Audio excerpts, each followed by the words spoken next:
It's got to be T Street. I love T Street. Love lowers. I mean, probably a lot of people are saying lowers.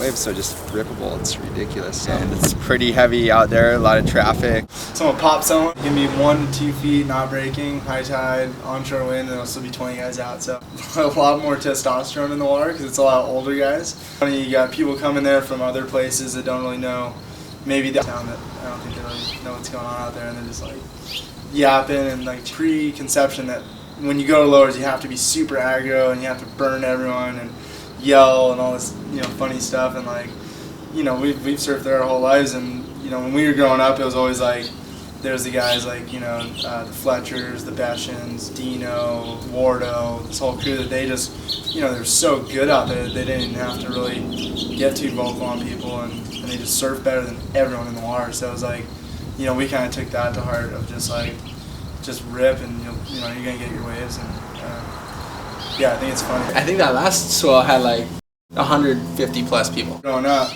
there was always like 10 to 15 guys, and then there would be those days that would just be a lot of people, but maybe like 50 guys, 60 guys. And today when there's like a amazing swell going on, I feel like there's there could be close to 150 guys out there.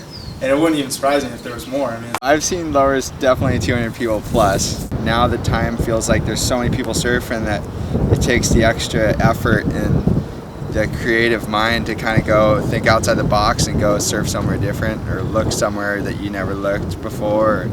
It serves its purpose. Localism definitely serves its purpose because they're protecting their little nook and slice of paradise, and you got to respect them for that.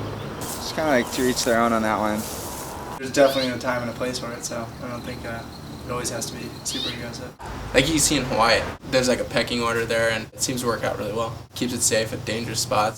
I've never ran into the gnarly dogs. Seemed like when you were growing up, there was more fights.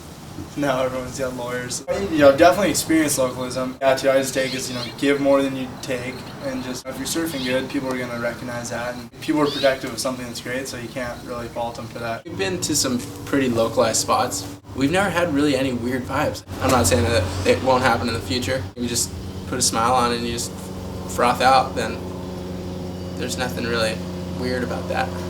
That's a tough one. I think there's just so many people in the world, and it's just gonna get more people. So as long as everyone respects each other in the water, I mean, we're all out there with the common goal of just surfing and having fun and sharing waves. It would be like snowboarding, like double black diamond, whatever it is, and they let you know before you paddle out there.